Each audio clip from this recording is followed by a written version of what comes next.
자, 오늘 말씀은 신명기 5장 21절서부터 33절까지 말씀입니다. 신명기 5장 22절서부터 33절 교독합니다. 여호와께서 이 모든 말씀을 산 위, 불 가운데, 구름 가운데, 흑암 가운데서 큰 음성으로 너희 총회에 이르신 후에 더 말씀하지 아니하시고 그것을 두 돌판에 써서 내게 주셨느니라.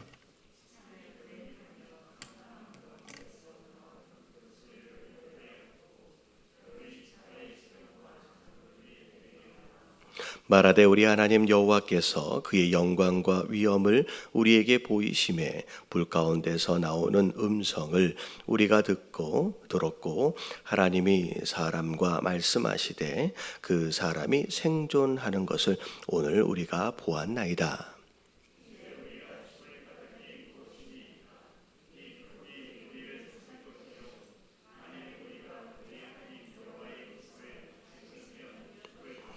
육신을 가진 자로서 우리처럼 살아계시는 하나님의 음성이 불 가운데서 바람을 듣고 생존한 자가 누구이까?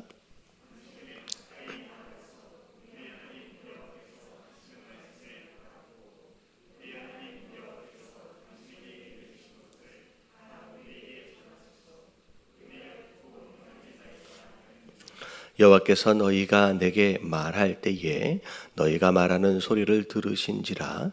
여호와께서 내게 이르시되 이 백성이 내게 말하는 그 말소리를 내가 들은즉 그 말이 다 옳도다.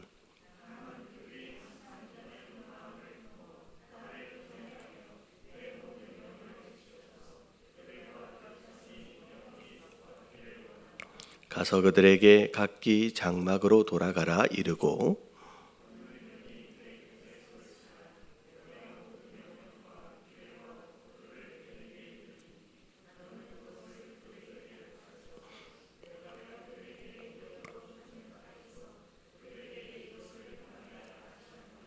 그런즉 너희 하나님 여호와께서 너희에게 명령하신 대로 너희는 삼가 행하여 좌로나 우로나 치우치지 말고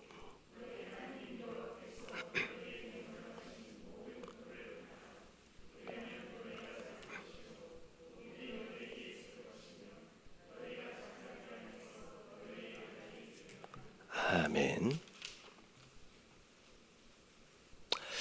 자, 오늘 22절에 보니까 하나님께서 처음 십계명을 이스라엘 백성들에게 허락하시고 난 뒤서부터의 백성들의 모습 그리고 모세의 역할에 대한 그런 내용이 이제 설명이 되어집니다. 자, 여호와께서 이 모든 말씀을 산 위에서 하셨는데 이 모든 말씀은 앞에 지금 기록되어져 있는 이제 십계명이다라고 생각하시면 될 것 같아요. 자, 산 위에서 불 가운데 그리고 구름 가운데 그리고 흑암 가운데에서 큰 음성으로 너희 총회에 이르신 후에 자, 이 총회라고 하는 것은 이제 이스라엘 백성들 가운데 세워진 리더십들의 모임이라고 생각하시면 될 것 같아요. 그래서 리더십들이 모여서 중요한 것들을 함께 의논하고 협의하고 결정하고 하는 어떤 그런 이제 모임이라고 생각하시면 될 것 같습니다. 자, 근데 하나님께서 호렙산 위에서 말씀하실 때에 불 가운데, 구름 가운데, 흑암 가운데 말씀하셨어요. 자, 이 세 가지가 사실은 우리 인간 입장에서 볼 때는 두려운 부분입니다. 그렇죠? 자, 불을 다 두려워합니다. 하지만 불은 반드시 필요하죠. 필요한 존재임에도 불구하고 불에 대해서는 항상 이제 긴장하고 두려워하는데 그 불 가운데서 지금 하나님께서 말씀하셨다라고 하는 거죠. 자, 구름이라고 하는 것은 어떤 존재라고 생각하시면 되냐면 맑은 하늘이라고 할지라도 구름이 끼는 순간 그때부터는 해가 보이지 않습니다. 밤에 별이나 달도 보이지 않죠. 구름은 불확실성이에요. 우리가 눈으로 확인하기 어렵도록 무엇인가가 이렇게 가려져 있는 거죠. 그러니까 사람은 이 불확실성에 대한 두려움이 있습니다. 그래서 눈으로 확인해야 안전하다고 안심하게 되는 거죠. 근데 하나님이 이제 말씀하실 때 구름으로 싹 가려졌다라고 하는 것은 그것으로 또 하나님의 존재를 또 눈으로 확인하지 못하니까 이것도 이제 두려움의 부분이죠. 자, 깜깜한 거, 흑암, 이거 하나님 사람이 두려워하는 겁니다. 깜깜하면 앞이 보이지 않기 때문에. 그래서 낮엔 멀쩡히 가던 곳도 밤이 되면 가는 게 조금 이제 꺼려지지요. 그래서 어두움 가운데 하나님이 말씀하시죠. 그래서 그 하나님에 대하여 어떻게 보면 인간이 가장 두려워할 만한 어떤 그런 부분들로 이렇게 어떻게 보면 나타나 보이시는 이게 이제 구약 안에서의 그런 모습입니다. 근데 이제 신약으로 넘어오면서부터는 오히려 하나님이 휘장이 찢어짐으로 인하여서 더 가깝게 대면할 수 있는 관계로 좀 바뀌지요. 그래서 율법 시대와 그리고 예수님 이후의 은혜 시대의 하나님의 어떤 그런 이미지가 굉장히 좀 다르다라고 생각하시면 좋을 것 같아요. 그래서 일단은 이 불 가운데, 흑암 가운데, 그리고 구름 가운데 하나님 말씀을 하십니다.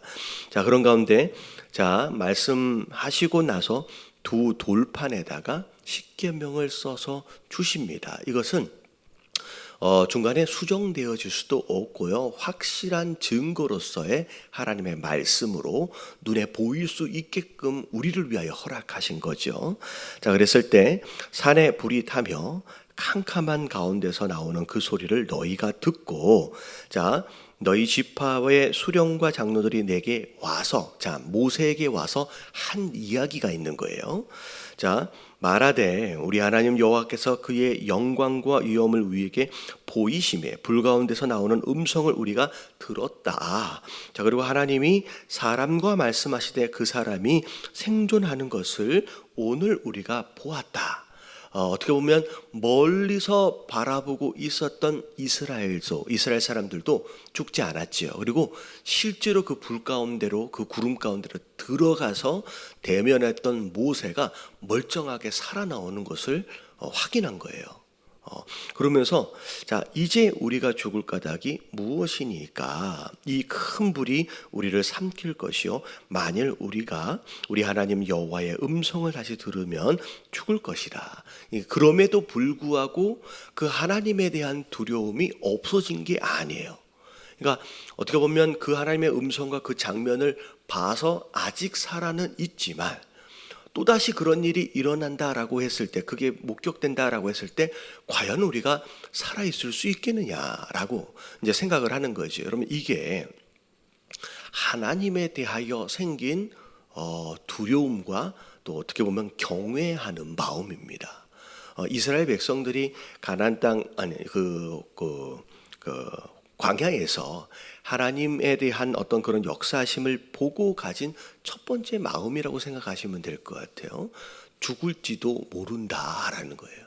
우리가 왜 이 죽음을 자처하겠습니까?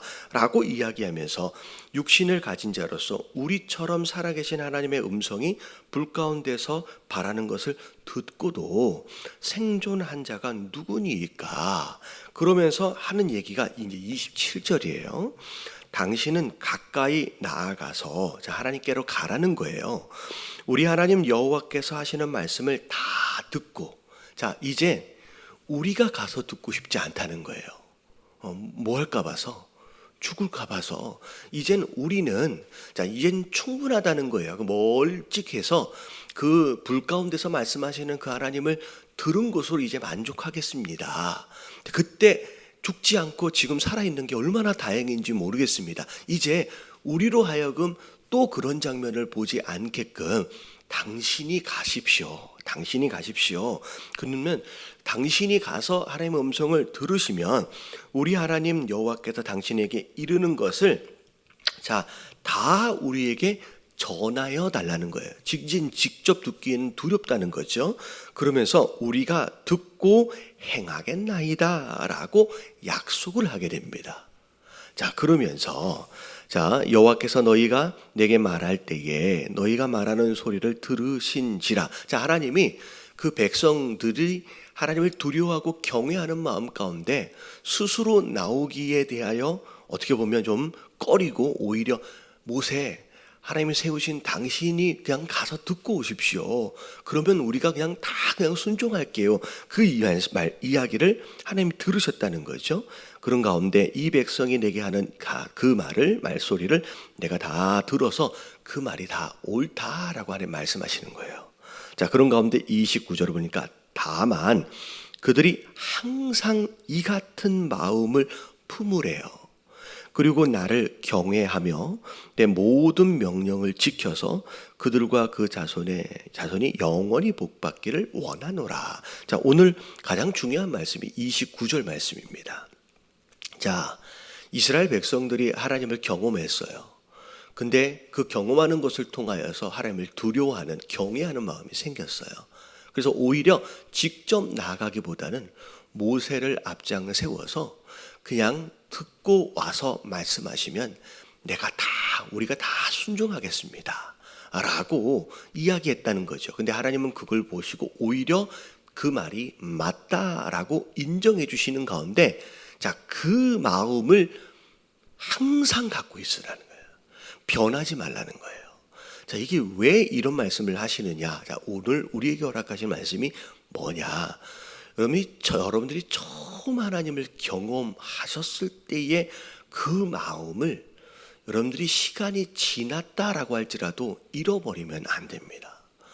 내가 하나님을 처음 만났을 때의 그 사랑에 대한 감격과 감사, 그리고 하나님의 역사하심으로 인한 어떤 이런 경외하는 마음과 두렵고 떨리는 이런 마음, 이게 사실 처음 하나님을 만나고 그 하나님의 역사하심을 경험했을 때 하나같이 우리가 가졌던 그 마음이에요. 근데 어느덧 예배가 거듭되어지고 또 그 하나님의 역사하심이 거듭되어졌다, 다시 말하면 반복되어진 것으로 말미암아 그것이 우리에게 익숙해지기 시작했어요. 여러분, 이 반복은 굉장히 중요한 것인데 이게 긍정적인 부분으로서의 영향력도 있지만 이 반복이라고 하는 것이 부정적인 것으로서의 영향도 미친다는 거죠. 여러분, 이게 익숙해져 버렸어요. 여러분, 이게 습관처럼 되어버렸어요. 그래서 이제는 하나님을 만나도 어떻게 보면 여기서 얘기하는 것과 지금 두렵고 떨리는 마음이 없어지는 거예요.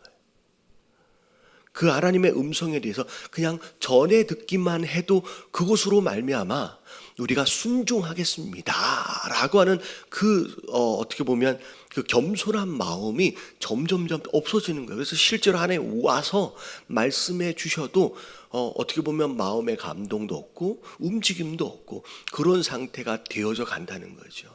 그래서 여러분, 그 육체적으로 볼 때 구약도 마찬가지지만 여러분 이제 나병이라 그러잖아요. 한센병이라고.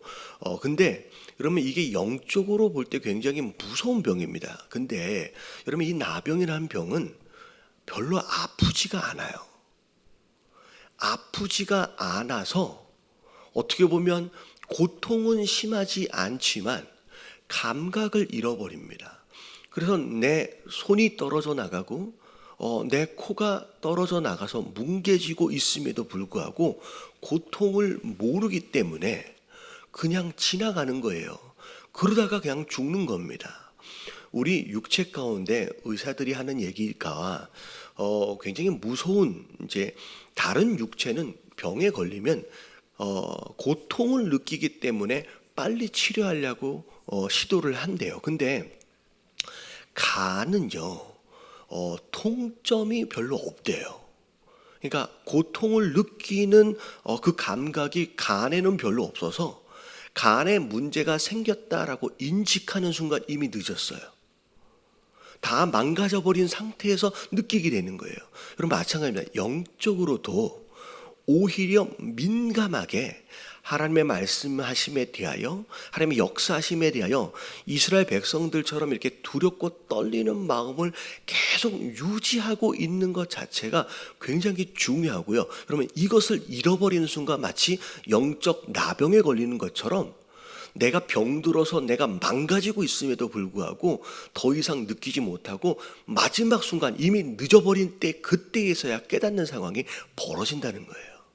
그러면 예배를 드려도 감격을 잃어버리고 하나님의 음성에 대하여서도 어떻게 보면 두렵고 떨리는 마음이 점점 사그러져 가는 어떤 그런 상황이다라고 한다면 여러분 오히려 그 민감함을 회복할 필요가 있다라는 거예요.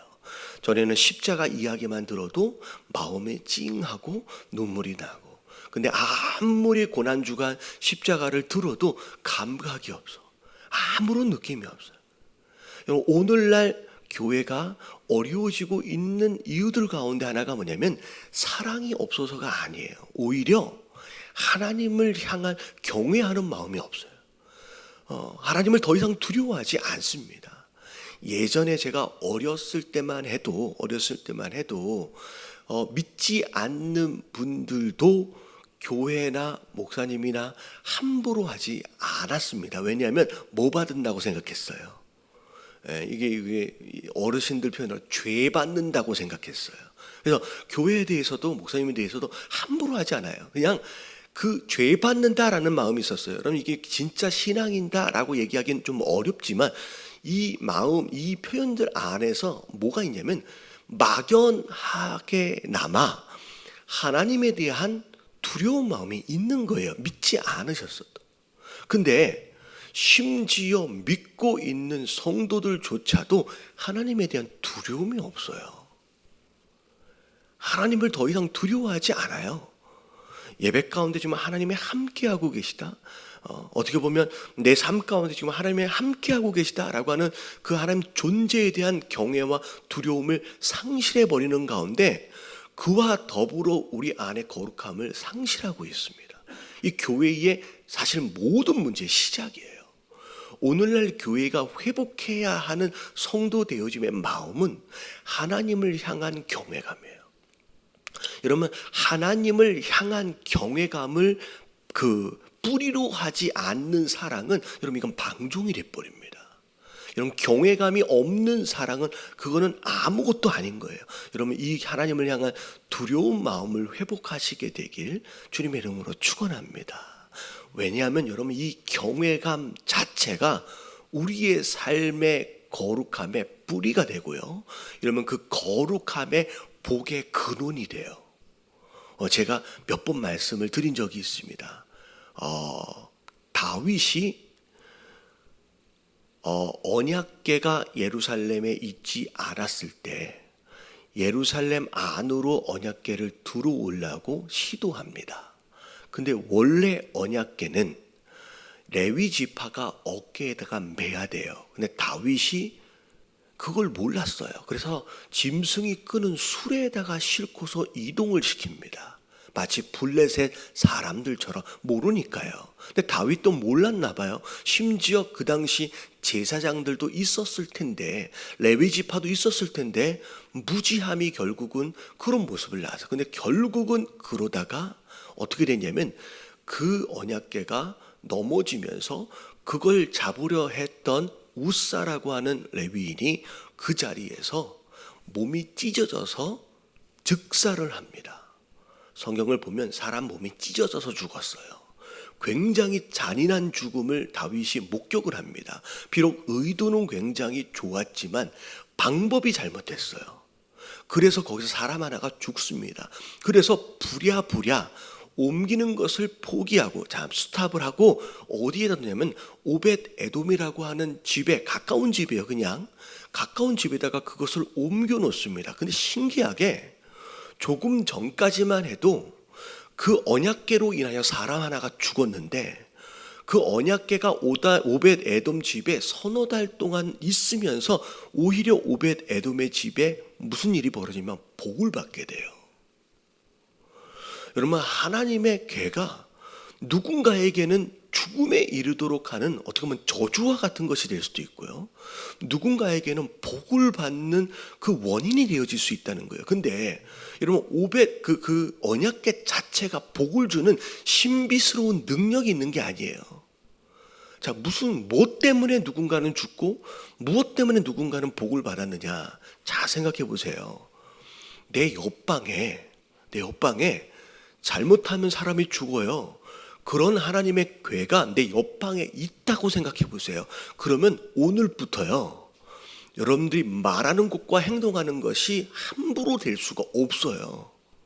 다시 말하면 언약궤 자체가 복을 주는 신비한 능력이 있는 게 아니라 내 옆방에 하나님이 계신다라고 하는 그런 마음 가운데의 경외감과 두려움이 내 말과 행동을 바꿔가는 거예요. 오벳 에돔 집에 사는 사람들의 모든 삶의 패턴을 아예 바꾸기 시작하는 겁니다. 그것으로 말미암아 그 집안에 거룩함이 임해요. 그 거룩함이 그 집안에 뭐가 되어지냐면 복이 되어지는 거예요. 여러분, 우리가 신앙생활을 하시면서 정말로 복을 받고 살길 원하신다라고 한다면 뭘 회복해야 되냐면 우리 삶의 거룩함을 회복해야 되고요. 여러분, 그 거룩함은 어디부터 오냐면 하나님을 향한 두렵고 떨리는 마음이에요. 경외하는 마음이에요. 그래서 오늘 29절에 하시는 말씀이 뭐냐면 지금 너희가 그 마음을 갖는 것이 맞는 것이라는, 옳은 것이라는 거예요. 그래서 그 마음을 너희가 얼마나 시간이 지나든 너희가 가나안 땅 안에 들어가든 상관이 없이 그 마음을 계속 가져라. 나를 향한 두렵고 떨리는 그 경외하는 마음이 결국은 너 안에 너희에게 복이 될 것이라는 거예요. 그래서 29절에 뭐라고 나와요? 그들과 그 자손이 영원히 복받기를 원하노라 라고 말씀하시는 거예요. 여러분, 하나님에 대한 두려운 마음을 여러분 여기 이것을 잃어버리면 안 된다는 거예요. 여러분, 깨달아지시길 주님의 이름으로 축원합니다. 그 마음이 여러분들과 더불어 여러분들 자손 대대에 이르기까지의 복의 근원이 될 것이다라는 거예요. 그래서 첫 번째 오늘 기도의 제목은 하나님, 어느덧 내 마음에 굳은 살이 배겨버렸습니다. 그래서 내가 더 이상 감각이 없고 오히려 하나님을 향한 두려운 마음도 떨리는 마음도 점점 없어지고 있는 것은 아닌지 하나님이 이 두꺼운 굳은 살을 벗겨버리게 하시고 오히려 아주 민감한 살처럼 하나님 뭐라고 말씀하시면 두렵고 떨리는 마음으로 들을 수 있는 이 이스라엘의 모습이 되게 하여 주시옵소서. 여러분, 이게 첫 번째 기도 제목이에요. 그리고 나서 가서 그들에게 각기 장막으로 돌아가라 이르고 너는 여기 내 곁에 서 있으라. 자, 이제 모세가 대신하여 하나님을 대면하게 됩니다. 여러분, 이게 여러분 구약에 등장하는 모세의 역할은 곧 예수 그리스도의 역할 가운데 부분적인 부분이에요. 자, 모세가 대신 하나님 만나잖아요. 그리고 모세를 통하여 말씀이 전해지거든요. 근데 여러분, 예수 그리스도의 십자가의 공로로 말미암아 이 모세의 역할이 사실은 이제 누군가 개인에게 국한되어져 있는 권한이 아니라 이제는 우리가 이제는 하나님을 만나는 거예요.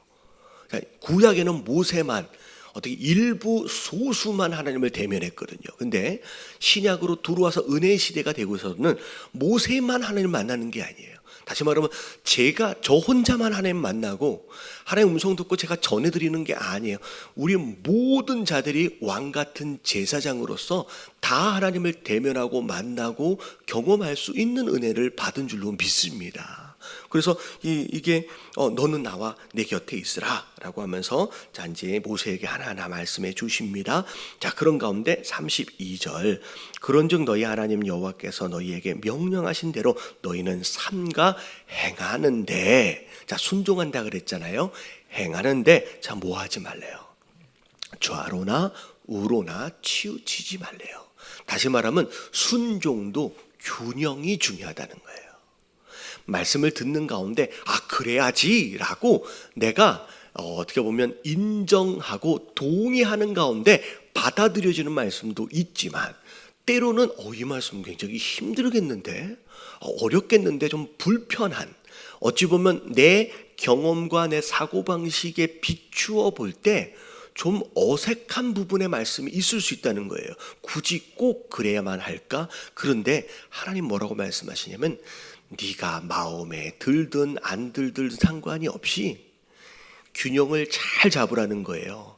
한쪽만 집중하게 되면 어느 한쪽은 부재되어지든지 아니면 부실해지니까 네가 선별적으로 선택하여 순종하려고 하지 말고 모든 말씀을 다 듣고 행하려 애를 쓰라는 거예요. 이러면 이게 균형입니다. 이게 굉장히 중요한 거예요. 그래서 너희 하나님 여호와께서 너희에게 명령하신 어떤 말씀이에요? 모든 도를 행해라. 그리하면 너희가 살 것이고 복이 너에게 있을 것이며 너희가 차지한 땅에서 너희의 날이 길 것이다 라고 모든 말씀에 순종할 것을 요청하시는 거예요. 자, 오늘 함께 기도하실 때 하나님 우리의 마음에 혹여나 나병처럼 아니면 굳은 살처럼 이게 올라와 있는 그 무엇인가가 있지는 않는지 하나님 이걸 제거하게 하시고 하나님의 역사심에 대하여 두렵고 떨리는 마음을 회복하게 하여 주시옵소서. 민감함을 회복하게 하여 주시옵소서. 그리고 하나님 좌로나 우로나 치우치지 말게 하시고 모든 말씀 내 마음에 들을지 않더라도 하나님 말씀이기 때문에 다 순종하려고 애를 쓰는 그런 성도들 될 수 있도록 해달라고 우리 다 같이 주님 한번 부르짖고 통성으로 기도하며 오늘 하루 시작합니다. 기도합니다. 시작. 주님 하나님 감사합니다.